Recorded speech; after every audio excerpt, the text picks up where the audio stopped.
The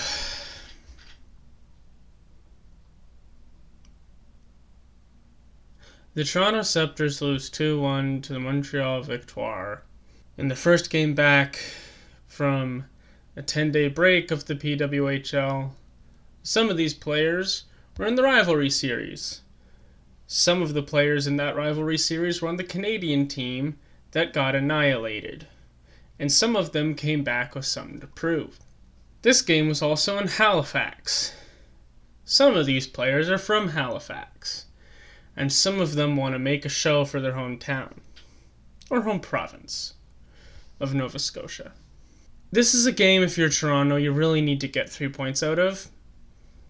They played all night like they were going to get 3 points out of it. They should have gotten 3 points out of it. At least they got one, I guess. It's the pity point. Toronto should have gotten 3. If you have to go to overtime, win in overtime. Which, we'll get to that. Quick aside from the actual on-ice hockey game itself, give Halifax a team. P-Dub, Mark Walter, whoever's in charge, what are you doing? It's like the easiest decision in the world. Their arena's only 10,000 people, or 10.5. They all showed up, it's sold out.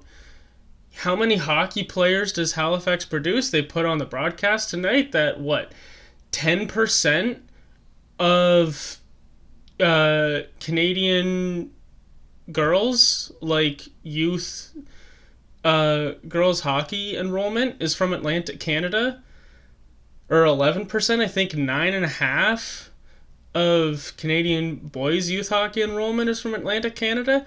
Look at the big names from Nova Scotia. Of course, in this game, you have both coaches. You have some assistant coaches. You have the captain and assistant captain of Toronto. Even in the NHL, Crosby, McKinnon, Marchand, if I'm not mistaken. Guys, easiest decision in the world. Anyway, getting into the game itself, Toronto shuffled up some lines tonight. Kiera Zanin was on the top line with Turnbull and Comfer, if I'm not mistaken. They kept together that Motte-Spooner-Watts line. They really want that to work. Their fourth line, which I believe was Woods, Hjalmarsson, and Van Wieren, looked incredible all night. Van Wieren has been solid. Hey, she's a rookie, and she was a fourth-line rookie. I think I was expecting, I wasn't noticing her that much over the first handful of games this season. That's kind of a good thing in that instance. You don't want to be making blatant mistakes. It's okay if you're not, lighting up the show. She looked incredible tonight. She looked amazing, Clara Van Wieren did. Hjalmarsson was doing her a good job, and Woods being the kind of experienced one guiding them along. Man, that line was awesome. That line was awesome. Into the game, though, Toronto, the whole game, they looked amazing. They looked absolutely incredible. Starting off, the first period, I would say, they looked really good in the offensive zone. Their defensive zone, not so much. Their zone defense could use some work, but once they got set up in the O zone, they were set. They were good. They were ready. And it showed 3.5 minutes in on a great little play on a half of a rush breaking in. Woods gets it to Van Wieren, gets it across to Shelbein, the defender, driving the net, tapping it in. 1-0 that's how you want to start a hockey game. And Toronto did a lot of that this game with the defenders driving in deep. They do more cycling than the Tour de France. The amount of times that their defenders wind up below the goal line, the amount of times I was looking to see who was fighting in the corner and it was Ali Monroe or Renata Fast. Their defenders get in deep and are aggressive, and they cycle and they get their forwards up on the blue line. Anyone can kind of go anywhere in the offensive zone, and it works so well for them because their offense was great.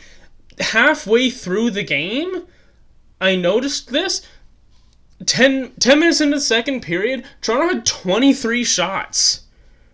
In contrast, I had the Boston-New York game on the other monitor. When they got to 10 minutes into the second period, the shots were 9-9. But we're getting ahead of ourselves. 3.5 minutes in, Toronto has a 1-goal lead with Shelby's first of the season. Great start. They have the aggression. They want to keep the pressure going. But, like I said, their defensive zone kind of coordination could have been better. It could have been nicer. After a little bit of work from Montreal, after a shot dribbles through, Maya Labad, who I believe this was her first game in the PWHL as a whole, so hey, good for her. She ties it up for Montreal and gets one past Kirk after Kirk kind of just can't handle the puck. It looked like it hit her chest or might have just popped out of her glove, but it was bouncing around on her chest and on her hands, and she couldn't really, keep it tight to herself. Falls down in front of her, she can't cover it up, and, Labatt is able to poke it home. 1-1. 1-1 is fine. 1-1 is manageable. But later, into the first, this is where some of the problems begin to happen for Toronto this game. Where Malte takes a slashing penalty. Now, first of all, this penalty just didn't need to happen. It didn't need to happen, Emma. Cycling back, someone else in your team has the puck. Poulin is nowhere near it. You're both kind of behind the play at this point. And Malte just chops the stick out of Poulin's hands. Now, Poulin's glove also came off on this play. And I'm not going to deny that it was a penalty, because if you slash the stick out of someone's hands, it's a penalty. That's how it works. That's the rules. That's reasonable. How loose does your grip have to be on your stick for your glove to also fall off? Right? Right? Their default shape is curled around your knuckles in a grip position. How just floppy does your wristed fingers have to be for your glove to just slide off when your stick gets hit? Poulin. Anyway, late in the period, it would carry over into the second. Malte's in the box. But again, like I said earlier, Toronto's penalty kill looked great. Van Wieren also out there on the penalty kill, getting a lot of pressure on the penalty kill, managing to kill a lot of time, keeping the lanes shut, keeping people out of the front of the net. Kirk was seeing everything this game. Kirk, 90% of the time had a clear line of sight. It was made the game real easy for her. She faced 31 shots. She could see all of it. It was an easy game for her, as much pressure as Montreal had, as messy as Toronto's defensive coverage was. They kept Kirk's eyes clear, and I think if you're going to do one thing, that's a good thing to do. So Montreal doesn't get anything on that. Game very back and forth. The whole game back and forth. Halfway through the second, Toronto takes another penalty for boarding. Claire DeGeorge, against her former team, takes this one. But again, Toronto's penalty kill looking really good. Their power play has been trash this year. Their penalty kill has been great. And that trend continued this game. Nothing comes on this Montreal power play. Toronto keeps the pressure up. A lot of back and forth. Again, in the second period, I think Toronto had the edge. Toronto, whose second period has kind of struggled a little bit this season. Nice to see them being able to pick up their socks a little bit in this game. Not long after that penalty gets killed off, who else but Malte takes another one. This time hooking, not slashing, and this time a little bit more reasonable than Poulin dropping her stick. And back to the box she goes.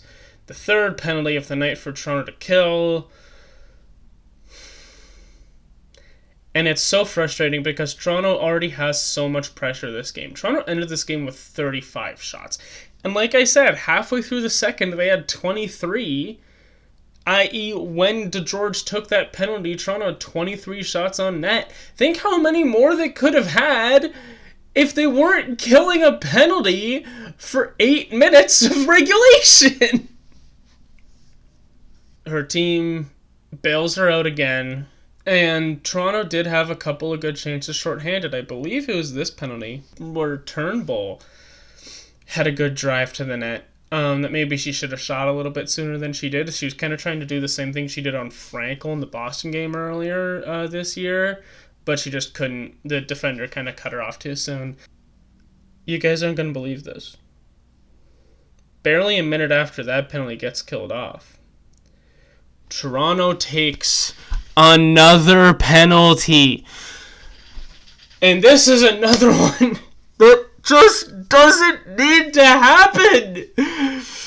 Emma Gentry, who I've spoken about earlier, who just loves to stir the pot and kind of, be a rascal, and get in people's faces, just pushes one of Montreal's players over, in the middle of the ice, after, the puck's nowhere near, and it's just why? Why? You can rough her up a bit, you don't need to just dumpster her, it doesn't need to happen! You've been on the penalty kill so much already this game compared to Montreal's 0 penalties, by the way. And they're just, they're handicapping themselves, and they're not even reasonable, smart, or good penalties. Sometimes they take a penalty, you can kind of see why they take it. Sometimes they take a penalty, and you think that was a soft call on the ref. These are pretty clear penalties that just don't need to be happening. They just don't need to be happening at all. And they're just shooting themselves in the foot. And, and then when they're taken so close together, a penalty gets killed a minute later, there's another one, and then it gets killed again 3 minutes later, there's another one. Then your penalty killers are tired. And yes, there's the no escape rule, which is why Daryl Watts was starting on the penalty kill for this one, but you need to give your team a shot. You need to give them a chance. And like I was saying, Toronto's fourth line looked really good tonight of Woods, Hjalmarsson, and Van Weeren. I believe most or all of those players are also on the penalty kill, so they were getting extra time this game. And again, they looked fantastic. They were shutting it down, and they were taking some offensive looks when they could get them, even when they were a player down. It looked great. So despite all that, despite 3 penalties in the second to Montreal's 0, Toronto's second looked better than it did for most of this season so far, and they killed them all off because the penalty kill has been good this year, but it means they weren't able to generate as much as maybe they wanted to, or maybe as much as they could have. It gave Montreal momentum they probably shouldn't have had or didn't deserve. We go into the third, 1-1, again, just like we went into the second. And that's when you hope there was some conversations. You hope Troy Ryan went in that room and said, guys, cool it. Relax. Be a bit more careful. The slightest bit more careful. Don't be a moron and push someone over an open ice when they're 15 feet away from the puck. Going to the third. Another back and forth period. A lot of good looks from Montreal on this one, I'm not going to lie. Kirk definitely bailed them out a couple of times. But also a lot of great looks from Toronto, especially in those dying seconds. Turnbull worked around the defender and just couldn't quite poke the puck onto the net. And into overtime we go. The fourth period, after 4 penalties in regulation, where the fourth line has looked incredible. Penalties we don't need to take. I'd like to remind you all, Montreal has taken 0. None. Zilch. Nada. Penalties in 60 minutes of hockey. And Toronto gets some good pressure to start off the overtime. And Emma Maltais gets a break. And she's tearing down the ice. There's one player from Montreal back 15, 20 feet behind her. Renata Fast is boxing her out, making sure she doesn't even have the option to catch up to Malte. Renata Fast blows a tire. Renata Fast falls down into the Montreal player. Emma Malte, wide open lane to the net, rips a beautiful shot over the glove of Anne-Renee Desbiens to win the game, to close this one out in Halifax, to give the Nova Scotia crowd a joyous game, seeing the quote-unquote home team win.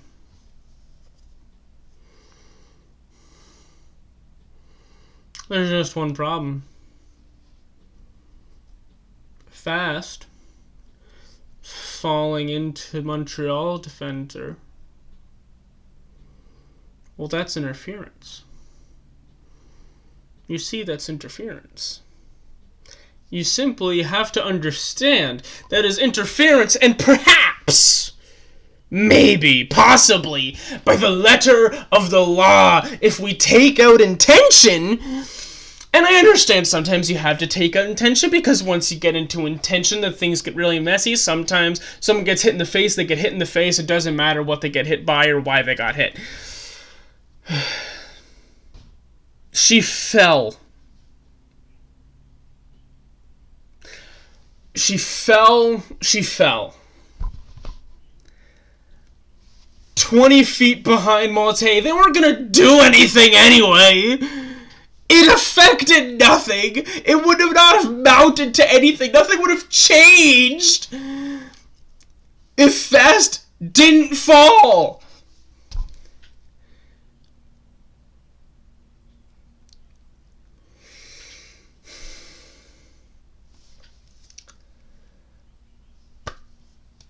And I understand sometimes they just need to call it by the letter of the law. Most of the time, perhaps even all the time, they should call it by the letter of the law. There's a lot of instances, especially in the NHL, where officiating is an absolute, words I don't want to say on this channel, because the officials don't call things to the letter of the law. Was it a hit? No, not really. Was it malicious? Certainly not.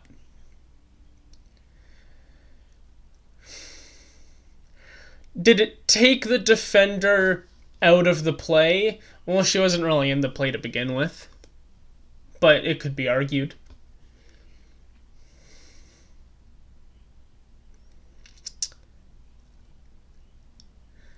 Like 2.5 minutes left in overtime.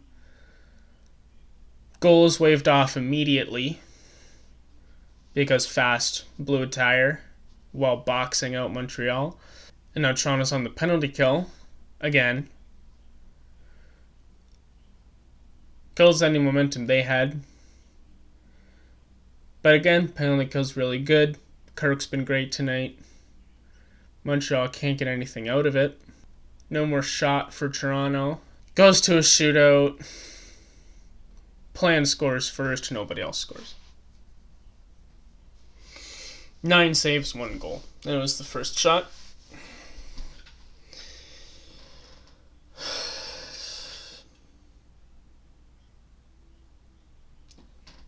"36 shots Toronto had this game. Montreal had 31. And that is with 10 minutes on the power play. 65 minutes of play, and only 55 of them were even strength.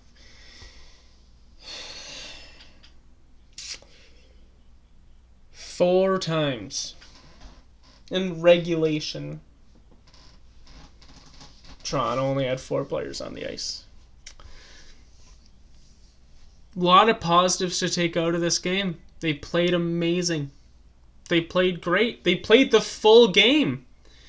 Last time they played this well, they kind of blew it in the third period and Boston came back to win. Didn't happen this time. Not really. They played a full 60. And it was a good 60. Their fourth line of all lines looked amazing. That Spooner, Malte, Watts line, I understand Troy Ryan wants it to work. I understand in theory it should. I would like to see more out of it. It's the second time this season also that Watts has put a puck straight through the crease when she had a backdoor opportunity, which is never fun. There was a point in the first period that Montreal got a bit of a gift of a whistle when the ref blew it frozen when the puck was very obviously loose. And in fact, on, I believe, Natalie Spooner's stick, which is a stick you want it to be on. So, not a whole lot you can do about that.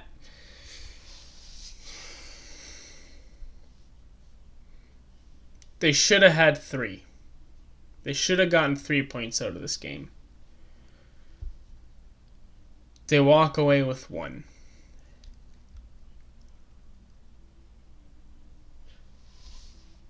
Their whole game looked great, including but not limited to their penalty kill, but I don't want to see their penalty kill 5 times in a game. Especially when I see their power play none. At least draw some penalties if you're going to play a game that rough. The shuffled lines looked great. I loved Xanon on the top line with Turnbull. I thought she looked amazing. I loved seeing Van Meer and Jalmerson Woods. I'll say it again. Incredible line. I want more out of Malte, Spooner, Watts. I appreciate they're getting 35, 36 shots a game. They're getting 30 plus shots. More games than they're not, I think, by this point. And I like it. I like how much pressure they have. It doesn't really matter if you can only get 1 goal a game. And sure, you're against Anne-Renee Desbiens. Anne-Renee Desbiens got pulled less than a week ago in a rivalry series game for letting in 5 goals in half a game. She's beatable. She's not impossible to solve. She's not some mysterious entity. Only ancient texts in dead languages know how to get a puck past. Play this team again in 10 days in the Bell Center. You need to take it to them. It doesn't matter how much pressure you have. It doesn't matter how many shots you have if they're all muffins and you can't get them past the goalie. They need to hit twine.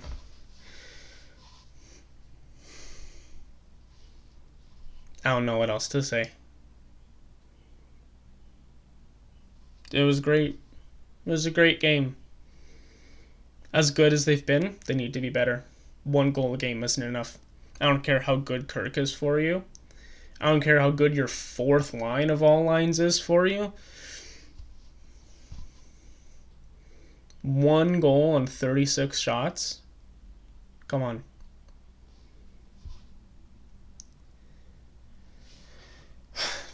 That's all I've got for this one, I guess.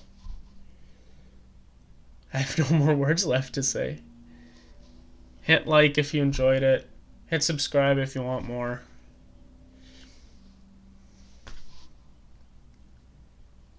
They need to be better.